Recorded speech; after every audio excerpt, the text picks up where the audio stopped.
Welcome to the deep dive.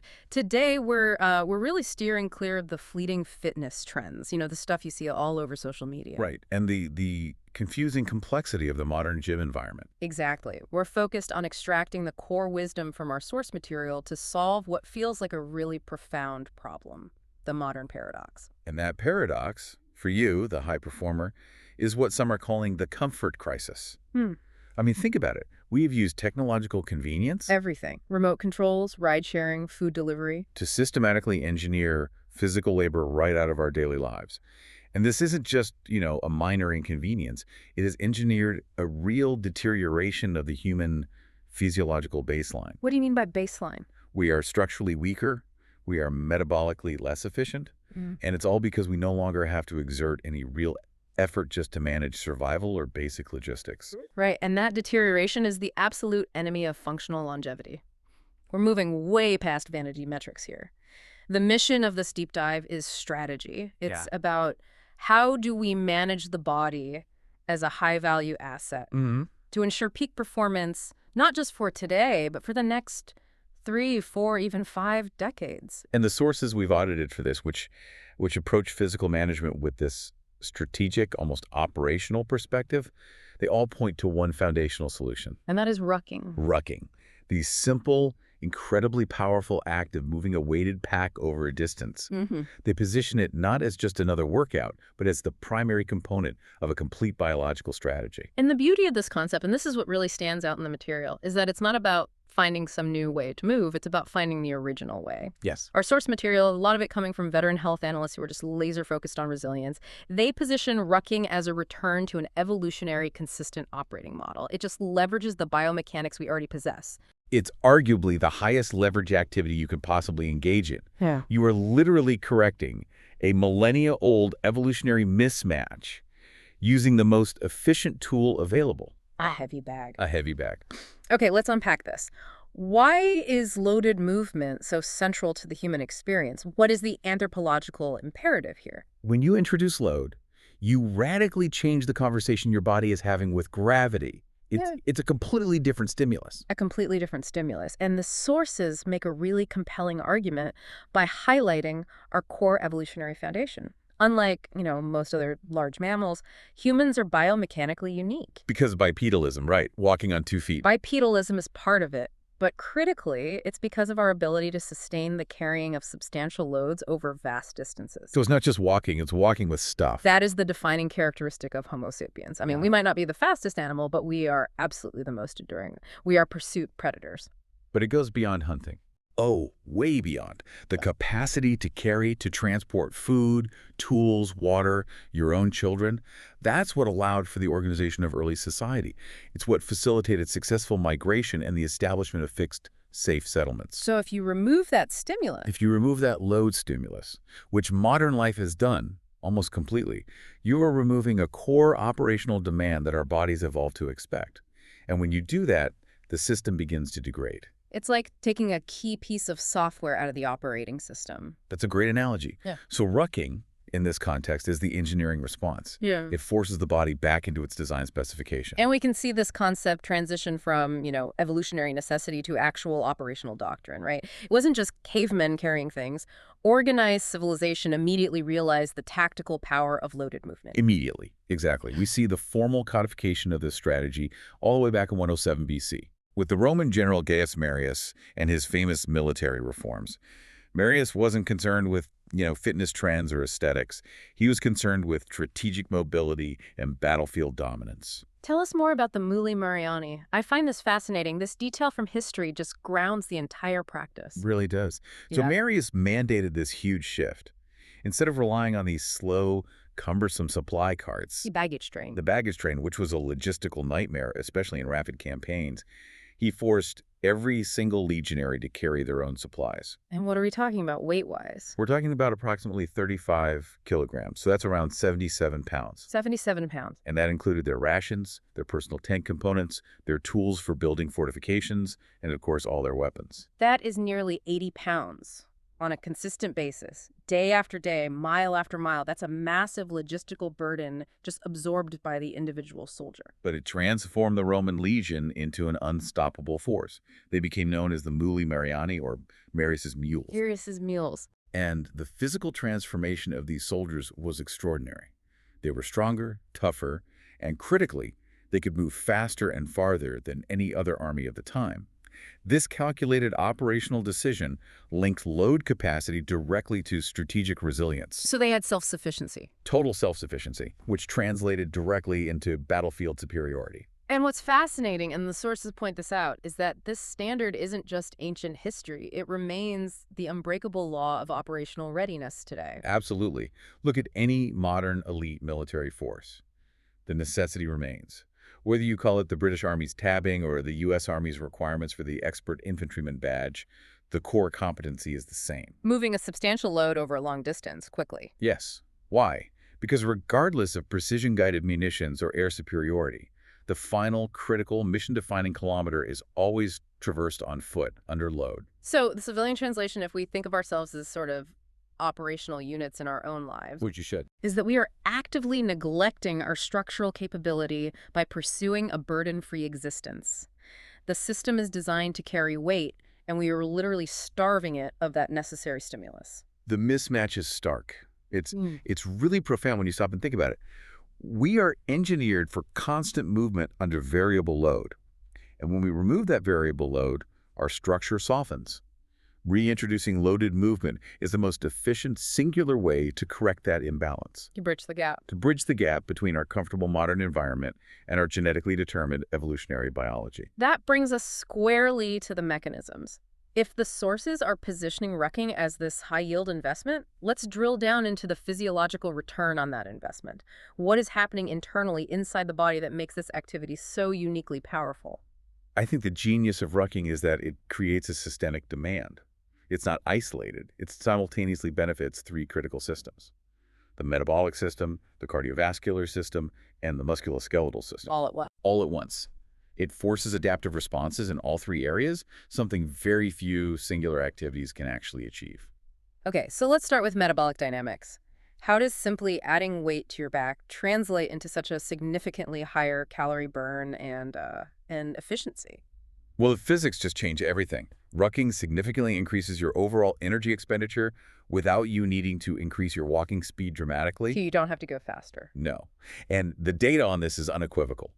Rucking burns nearly 3 times the calories of walking unloaded at the exact same pace. The load demands more fuel, and it primarily pulls from fat stores because you're optimizing for sustained, lower intensity output. Now, here's a common point of confusion. Why should I invest in a specific Rucking pack when I see people at the gym using a weighted vest? I imagine many listeners are already thinking, I'll just use a vest. And this is a crucial distinction. It comes down to biomechanics and physics.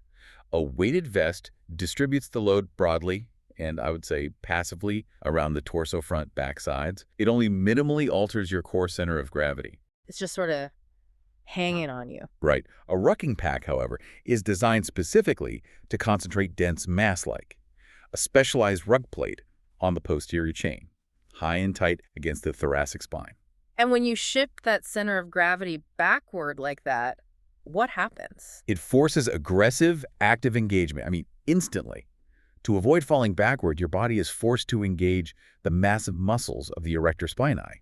The muscles along your spine, the glutes, the hamstrings, and most importantly, the deep abdominal stabilizers. All just to stay upright. All just to stay upright and balanced. This constant stabilization recruits significantly more total muscle mass than a distributed vest does. I see. The result is that the metabolic cost of a properly loaded rug rivals light jogging. But, and this is key, the perceived exertion is lower. So it feels easier than jogging. It feels easier, which means you can sustain the effort longer and maximize that period of lipid oxidation or fat burning. You are operating in a metabolic sweet spot. That makes the distinction really clear. It's not just weight, it's where the weight is. The posterior load forces that functional stabilization, which burns more energy. Precisely. Okay, let's pivot to a structural asset that is, I think, often neglected until it's too late. Bone health. Our sources refer to bone density as a non-negotiable asset for the executive athlete.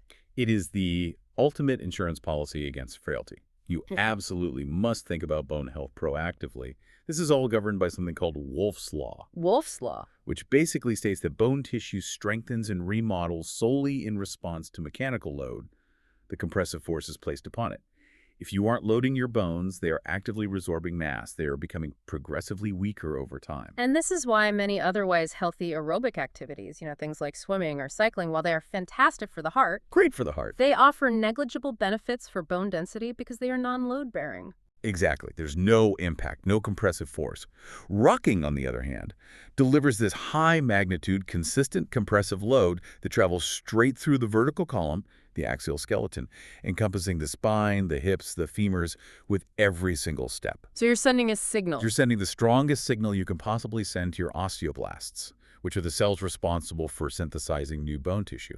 You are literally telling your body to make your skeleton denser and more robust. It's a true investment that pays dividends decades down the line. We often hear the centenarian decathlon mentioned in health circles. Can you quickly clarify what that concept is and how rucking feeds directly into it? Yeah, so the centenarian decathlon, it's a concept championed by longevity experts like Dr. Peter Attia, and it identifies the 10 physical tasks you must be able to perform autonomously to maintain a high quality of life at age 100. And these are simple things, right? They sound simple, but they're demanding. Climbing a few flights of stairs, getting up off the floor unassisted, lifting a carry-on bag into an overhead bin, or carrying a heavy bag of groceries in from the car. Rucking is arguably the singular activity that builds the necessary structural chassis, the core strength, the bone density, and the muscular endurance required to perform virtually all 10 of those tasks. It builds resistance to the frailty that so often limits independence in advanced age. The structural foundation is key. Yeah. Now let's address risk management. You mentioned the safety profile. When comparing rucking to running, where does the injury epidemiology stand? The risk disparity is. It's compelling. Running requires what's called a flight phase, a moment where both of your feet are off the ground. Right. When you land, you generate ground reaction forces of 2 to 3 times your body weight, focusing immense repetitive impact forces on your joints, the knees, the ankles, the hips. So running, especially high-volume running, is inherently a high-impact activity. It is. There's no way around it. Rucking, when done correctly with the glide technique we'll talk about, maintains constant contact with the ground. You are always pushing, never falling. And that reduces the impact. It drastically reduces the magnitude of those impact forces. And we see this borne out in the operational data. Studies of tactical personnel showed that soldiers were 6 times more likely to sustain an overuse injury from running than they were from rucking. 6 times. That is an enormous factor to consider when you're planning a lifetime of physical activity. If the goal is longevity, that risk calculation matters immensely. It absolutely does. The conclusion is that rucking allows you to achieve a substantial cardiovascular stimulus and metabolic burn, very similar to running, but with the safety profile of walking. It is the optimal choice for long-term joint preservation and sustainable training volume. So the body adapts to the weight by strengthening rather than being broken down by that repetitive high-velocity impact. Precisely.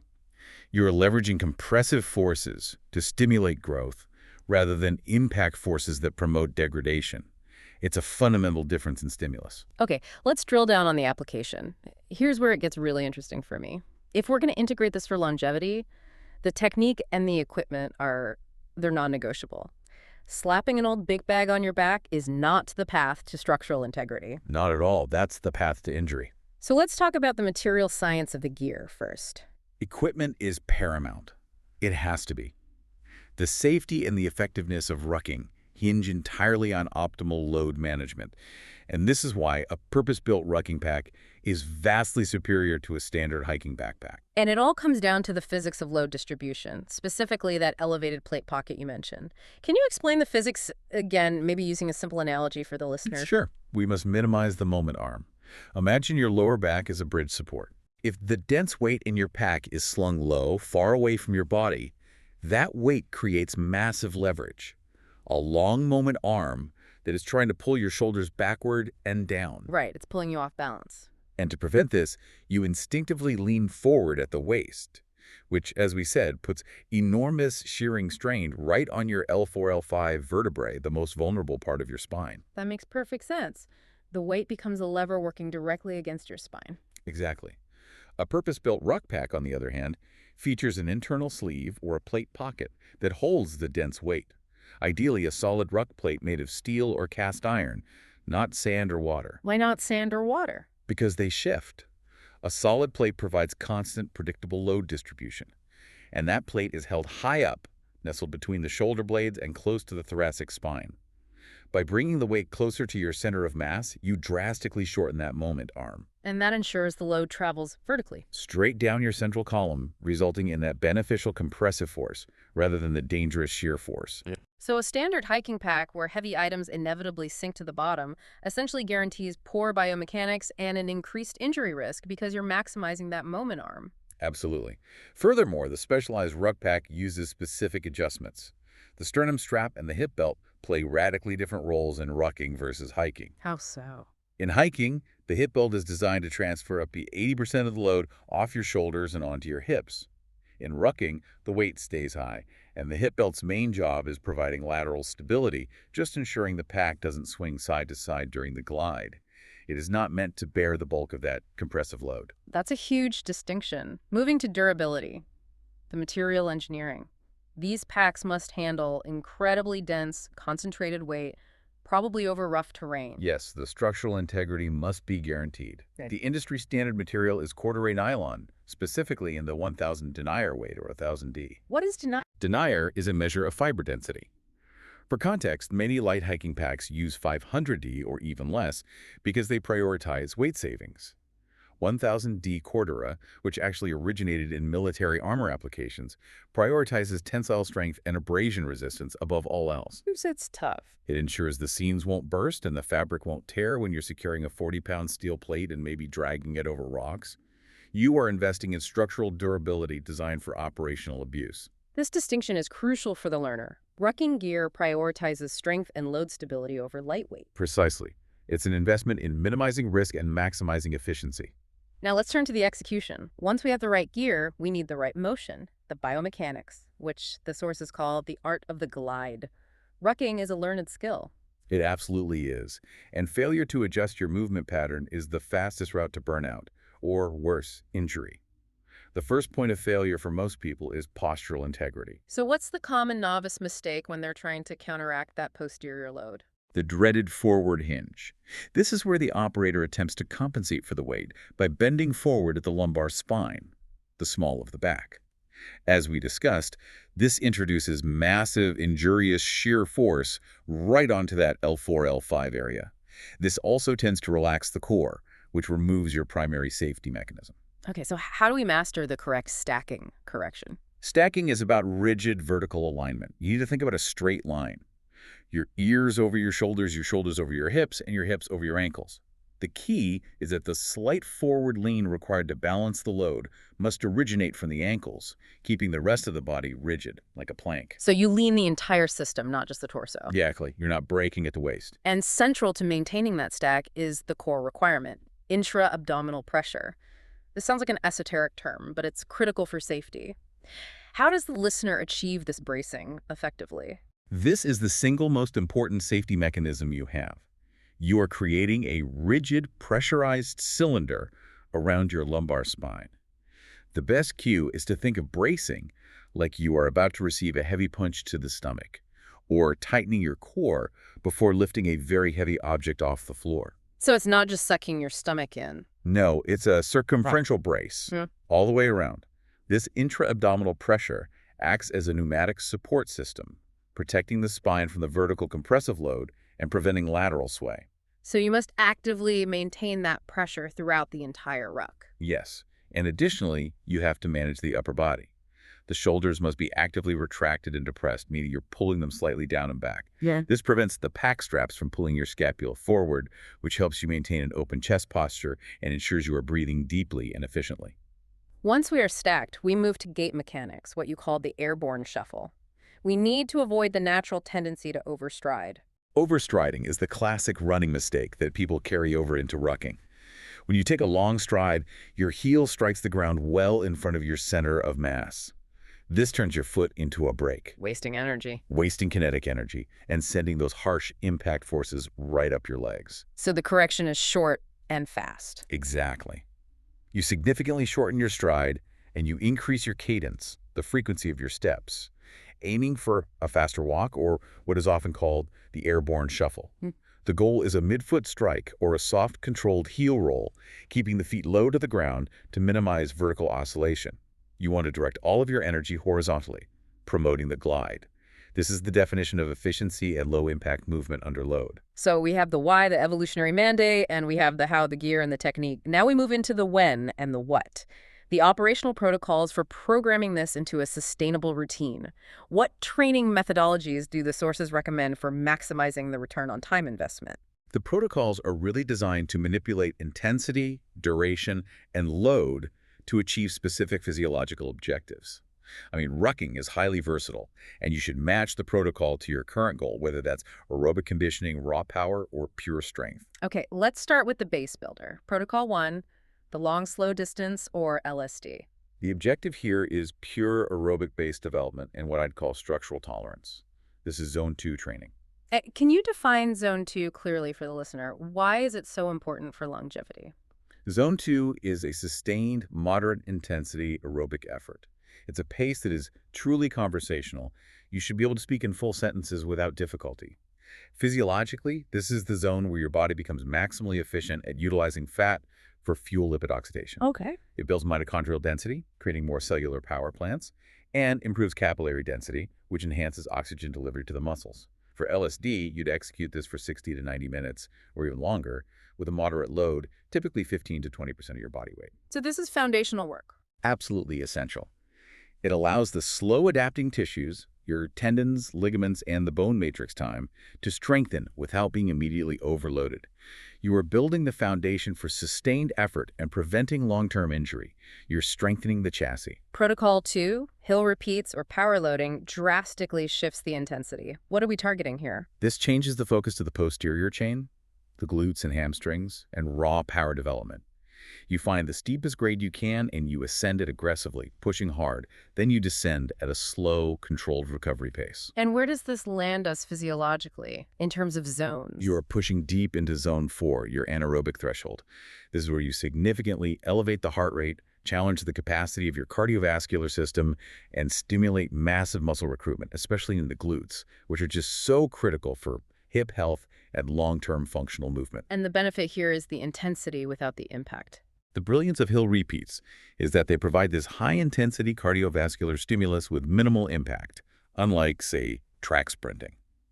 Our sources note this is particularly advantageous for the 40-plus demographic seeking power and capacity without the joint punishment. Protocol 3 is the elegant solution for time management, the commute integration. This taps into NEAT, right? Yes, non-exercise activity thermogenesis. Yeah. The objective is pure time efficiency. We are reintroducing physical labor back into our daily existence. If your commute involves walking 15 or 20 minutes to a train station or to the office, simply wearing a loaded pack during that transit time counts as training volume. It's stealth fitness. You're achieving results without needing a dedicated hour block in your calendar. Precisely. You are stealing time back from a sedentary routine. If you walk 40 minutes round trip with a 20-pound ruck, you've accumulated more than 2 hours of solid Zone 2 training by the end of the week, entirely integrated into your logistics. And finally, Protocol 4, the heavy carry. This sounds like pure resistance training. It is. The objective is structural strength and central nervous system adaptation. This protocol is short distance, usually under 1 mile, with a significant load up to 30% or even 40% of body weight for advanced users. And the focus isn't cardio. No, the focus must be mandatory perfect posture, not cardio. This is where the integrity of the stack and that intra-abdominal pressure is tested most severely. You are challenging your spinal erectors and hip stabilizers under maximum pressure. So it's building real-world strength. It builds the foundational strength necessary to resist heavy loads in daily life, like moving furniture or lifting your children, which directly translates to those centenarian decathlon goals. It's a strength exercise disguised as a walk, forcing maximum rigidity. Now, we need the safety rails. Let's talk programming and progression. The sources repeatedly warn against violating progressive overload, especially because connective tissues are the slowest to adapt. This is the #1 cause of rucking injuries, period. Your muscles might feel fine after a heavy ruck, but your feet, your ankles, and your knees, the connective tissues, might be suffering from overuse microtrauma that only manifests days later as chronic pain. This brings us to the sacred rule. The 10% rule. You must adhere to it strictly. The 10% rule dictates that you should not increase volume, meaning distance, or duration, or intensity, meaning weight, by more than 10% per week. And not at the same time. Critically, never increase both volume and intensity in the same week. If you added 5 pounds this week, keep the distance the same. If you added a mile this week, keep the weight the same. Let's give the listener some clear weight ceilings, a roadmap for progression based on safety. For entry, you should stick to 10 to 20 pounds. At this stage, you are solely focused on technical mastery, perfecting the stack and the glide. Okay. The metabolic sweet spot, where you get the maximum bang for your buck in terms of calorie burn and cardiorespiratory benefit, is the standard range of 20 to 30 pounds. And when do we enter the higher risk zone? Once you exceed 35 pounds, you're entering the heavy zone. This should be reserved for those specific strength-focused protocols like the heavy carry. For general aerobic and endurance training, the general limit is not to exceed 1/3 of your total body weight. It's about 33%. Right. And if you still need more difficulty after reaching that ceiling, increase the challenge via velocity, cadence, or incline. Not just by piling on more mass, increasing your speed or climbing a hill is much safer than simply strapping on another 20 pounds. But wait, if we were talking about building resilience, why not just go heavy all the time? Doesn't the human body adapt quickly? That's a common misconception.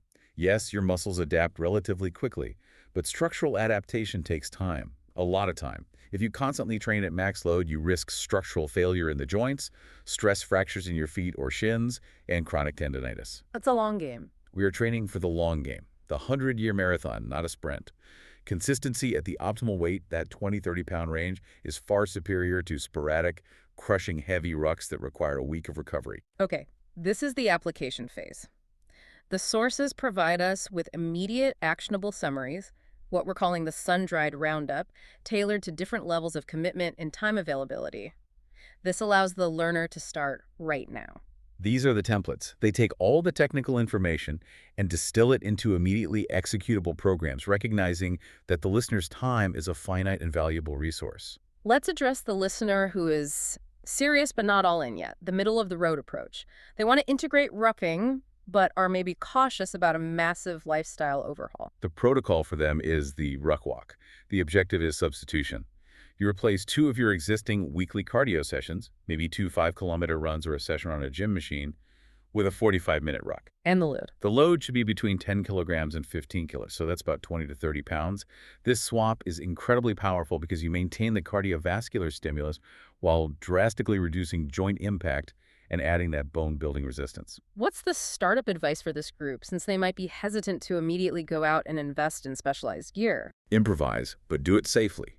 Use a sturdy backpack you already own, but make sure it has a sternum strap to keep it stable. Use dense, stable weights like dumbbells wrapped in towels, full water bottles, or even bricks. Wrapped in towels is key. Critically, pad them with towels to prevent them from shifting around, which is very destabilizing. And focus immediately and obsessively on the stack posture. The source advises this. Only upgrade your gear after you have positive data, meaning low pain and high energy, after 2 weeks of consistent application. Next, for the listener who is pushed for time, they need maximum impact in minimum minutes. This is the intensity over volume protocol.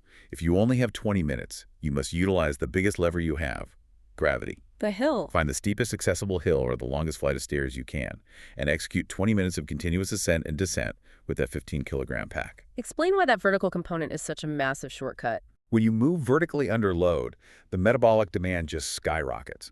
Your heart rate is forced into zone 4 very quickly, and the muscle recruitment in your posterior chain and quadriceps is drastically higher than walking on a flat surface. This vertical challenge delivers a high-intensity stimulus, a powerful dose of exercise in a fraction of the time required for flat distance. And commute rucking fits in here too. We have to re-emphasize commute rucking here. 20 minutes of loaded transit is a highly effective minimum dose. If the listener has a more traditional time commitment, I have 3 hours a week, we move to the standard split. This is the balanced program for holistic development. It involves 3 dedicated sessions per week. Session 1, typically early in the week, maybe Monday or Tuesday, is 45 minutes of moderate pace on flat ground. This is your strict Zone 2 cardio focus, building that aerobic base. A session 2 being the intensity injection. Yes, midweek, maybe Thursday or Friday, another 45 minutes, but this time dedicate to intervals or hills.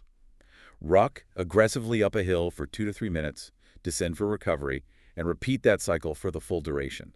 This maintains your high-intensity stimulus and builds power. And session 3, usually on the weekend, is the long, slow distance. Exactly. This is the 90-minute or longer session.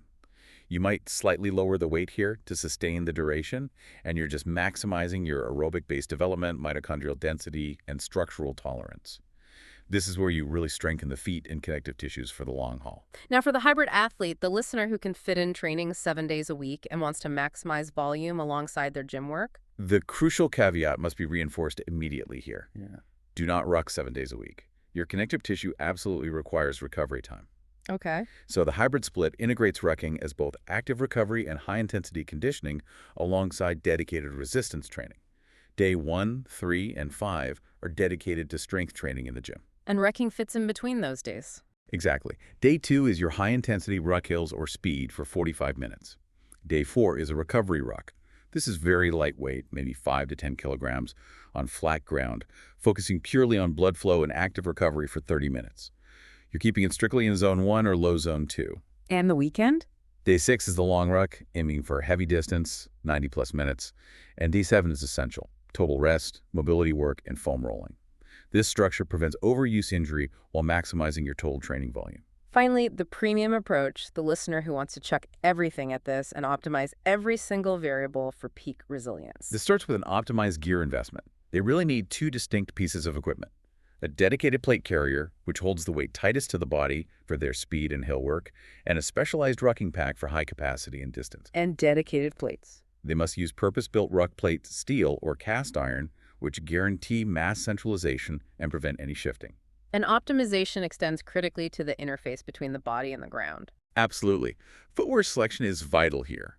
They should be using high-quality boots or specialized training shoes with a moderate heel-to-toe drop, usually around 10 millimeter.